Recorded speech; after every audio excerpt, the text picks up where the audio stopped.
downward movement. Because we call that sandbagging, right? If I'm a really good player and I show up at a pickup game and I see some 4-year-olds playing soccer and I say, that's it, man, I'm in. I got 20 goals this game, right? Unfair, not good for the sport, not good for the kids. Same mentality. We don't want it to happen. It's not right. It's not right for the process. The kids don't grow or develop. So upward movement is fine, downward movement is not by our rules. So that's the restrictions we start talking about when we talk about registration.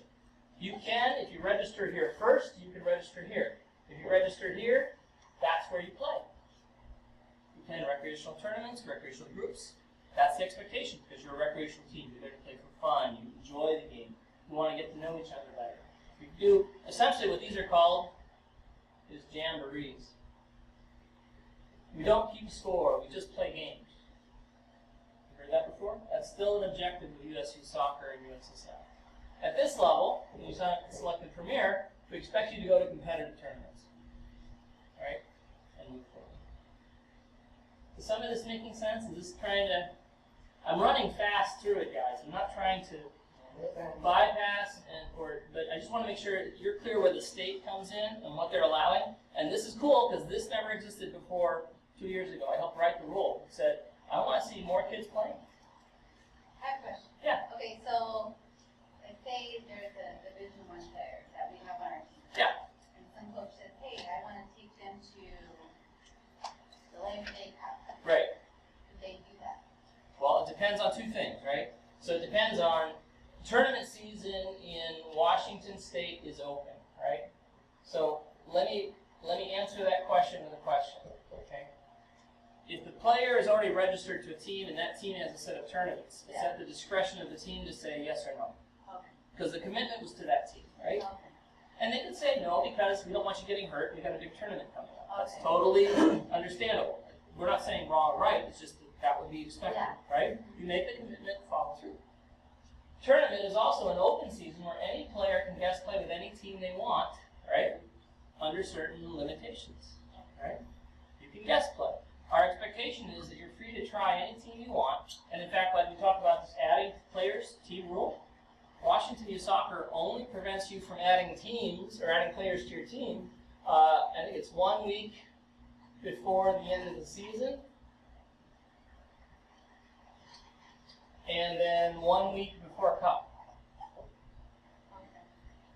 And the reason we do this is way less restrictive than we used to be, because US Youth had a rule and they said, we want to see players just move, have freedom. We totally agree. They can move at any time. We just said, make sure that all of your bills are paid. Because if you're a nonprofit, what happens if the money goes? Parents pay more, right? Because there's no other place to get the money from. It's not an unending well. So we want to respect the fact that we have nonprofits, right?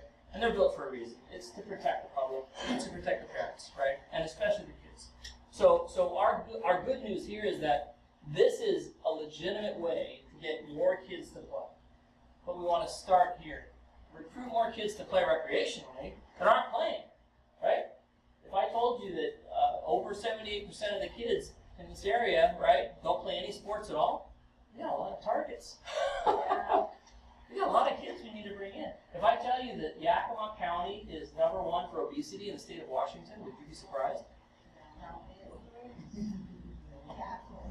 So I have a question. So what's interesting is that if you take a look at the age where the cutoff is for rec, for our young folks, then there's really not a transitional phase for them because our middle schools do not have coaches. When they try out for, or they play in middle school soccer, they're not coaches. No, so, I would say some high schools are not coaches, but I would be generous. That's cool for my kids though. So for in other areas, is there this transitional once there's the age group cuts off? So address that really quickly. Looking to the future, we're trying to expand the rec over. We're also trying to add that middle select area. We're working on adding a select league in the region so that those kids, as they get to that U13, U14 age group and middle school starts and all that chaos, obviously they have an option if they want to continue playing. Won't be as many options, but at least there will be options. That's something we're currently working on this summer. Hopefully next year we can get something going as far as the select league and having more options for those players as they age up through the ranks. And you might identify some rec teams, right? And I've done this as a league administrator over on the peninsula. We identified some rec teams that were highly skilled, and kids have been together for 3 or 4 years. Just by nature, they tend to play better together, right? And they start to distance themselves from the rest of their group. Pretty soon there's a pretty big gap between the top team at rec and the rest. And that's when you talk to the coach and the parents and say, you should consider going select. Because you act and behave and pretty much train like a select team. That's okay. It's a nice transition to make. If you graduate kindergarten, I want to go to first grade, right? I want to take the next challenge. I want to go up. So we encourage that. We think that that's a healthy way to look at your leagues and your structures and put some tools in for evaluating when do teams reach that level. There's some benchmarks I'll share. It's boring to you guys, but it's fun. I mean, it works. When you look at the metrics, it really works, and it's a healthy way to approach it. In terms of the gaps, you mentioned like gaps. So, for comparison's sake, Arizona, right, which is in our region, and New Mexico both, their top clubs have their players sign a document that says you cannot compete in high school. If you sign with us, you do not try out for high school team. And I think that's bad. Here's why. Never, ever, ever remove the social component from the game. This is a social sport. You have a community. I want my kids having fun and representing themselves in the high school sports. But they should do it smartly, right? Same thing in middle school. Intelligently. Don't do 5 sports at once because you break down. Your body dies. And you wonder, why am I so tired, Dad? I don't know. Was it the 15 miles you ran this week because you were doing 5 sports? I don't know. You can't even mow the lawn, right? Can't do your home chores. I'm not sure I'm going to send you off to practice anymore. But it's kind of that point. We want to bring kids back to the idea of it's okay to focus on sports, but do it in a smart way so you can recover. Have a day on, have a day off, right? Be smart about it. Don't be on 5 teams. It kills you. Your heart might tell you to do so. Your body, in short time, will say you can't do it. And you'll wonder why you hate the sport, right? So we want to get back to educating parents and kids about smart ways. Approach it. Do the right thing. Right? Enjoy it. Love it. Play it as much as you want. Play smart. Right? So what are some of the so we have the rec program, we have the Mexican teams and programs here. Yeah. So can we talk about player movement and how all that's working? Because we've got questions about where players can play, where they can't play, the base, how having gone to tryouts or whatever comes into the mix, that kind of thing. Okay, so like the main question was, you mentioned that rec teams can play in jamborees and those kind of stuff. That's their goal, right? Oh, that's their goal. That's their goal. That's how you're built, right? So, you're built to be a certain way. So how do they register for that kind of stuff? For jamborees? For jamborees. Because when you go to the state site and you take a look at all the state listings, on the cups, it'll tell you what level they're at. It'll tell you what they offer. It'll say, I've got a premier level. I've got a select level, right? I've got a Rec 1 or a Rec 2 level, right, that you want to participate in. And usually these also will show up as jamborees. There's a couple big ones. Root Beer Jam. Huh? Root Beer Jam. Root Beer Jam's one. Turkey Shoot's another. There's some good ones that are over. I know most of the ones on the west side of the state, not so much over here. But yeah, there's lots. I mean, there's dozens and dozens of great rec tournaments to be involved in. And when you think about it, the top rec teams that compete in the Recreational Cup are right on the edge of being select. So if there's a question about where you want to be and you want to compete against those teams, you just look at the list of last year's quarterfinalists in rec at your ages and say, I want to go to the tournaments they're at. Yeah, and one of the things we asked this year is that the coaches, rec and select, run the tournaments they want to go to by me. Sure. And I can help them with a lot of this placement stuff. Right, because sometimes you'll find better placement here than you will here and here. And to be frank, and having run a lot of tournaments, a tournament will accept anybody's money. If they tell you they evaluate your team or they've seen you play before, I challenge them and say when and where. Because most administrators don't know. They're just hey, I see money, I see the check, I'll take it. I love it, man. More money for our fundraiser for the club. So to be real, take it back to what's developmentally true for this group and where should they go next. Because if you do this right, you win in these, you're ready for the next step. So the next year, You go and we need a tryout process. Why? This team is ready. Now, you may keep 90% of the kids, right? Right. You might, because they might be that good. And whoever shows up can't beat out that 90%. Fantastic. Well, now you're a select team, and now you start going to select tournaments, right? And then there's a phase in. So that's why the association is focusing on that next group. We want to see a good, healthy select level. But we also have to have this level fully pushed out, right? Sozo is helping groups register with Washington Youth Soccer and US Club both, just so we can make sure we have enough teams here. Like we said, we should be at 20%. There should be thousands of kids playing around in the upper and lower bound.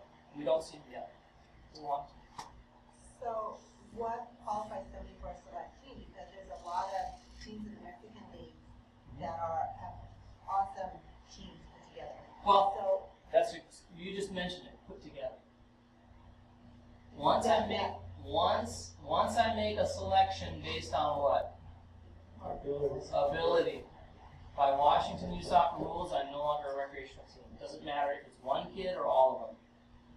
You cannot make a selection. So like you said, nobody's really monitoring that. So anybody can go online and mark, I'm and that's where the team, right. because my players they play way above recreational level, so I'm not going to pay all this money going to a rec jamboree where my kids are playing at a higher level but not in. Part of that is educating, again, the function of what these teams are built for, right? Because when we say recreational, right now it's being used, as you said, to create a dollar value. That's the first litmus test. Recreational means money, dollars, versus select means more dollars, right? Dollars plus, and then dollars probably plus, right? I mean, I think that's how parents view it, right? Yeah. 3 times as expensive, maybe twice, who knows what the number is. The challenge is that's not true. That's not the reality. The reality is what we're talking about is level of play. I expect to see 60% of the kids who can barely tie their shoes, and I say that gently because they may be uncoordinated, they may not have a good concept of the game, they may not be engaged, they may like flowers more than the soccer ball, but their best friend plays and they want to be buddies with their best friend. There's all kinds of reasons for kids to be here. But it's not the kids that are going to be dominant players that demand the ball, want to score, love to defend, have iron in their shorts, they want to hit everybody they see. You know exactly what we're talking about. That's that difference. You know right away. When you look at kids, it doesn't mean that every kid here is a pro, and it doesn't mean that a kid here can't become a pro. We don't know. Nobody knows. Nobody can predict. But what we're saying is keep the level of play appropriate, and part of our education, the teams that are formed at rec level, wherever they are, and let's go back to rec within the Hispanic leagues.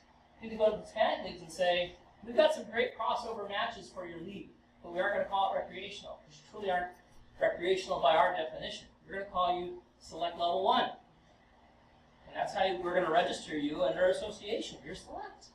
It's okay. Again, it's not a pariah. It's not a problem. And it doesn't mean that this has to happen. But it does mean the standards have to apply. Now we're talking about a different thing, right? So it's like if you went to any nation, including Mexico, any of the Central American nations, they have their own FAs. They have their own football association. And they have a set of rules. And there's not one coach that doesn't follow those rules in those nations. Ever. Right? They have to. The FA is telling them what to do. And it's the same thing here. The USSF has said, we want licensing for all competitive coaches. Right?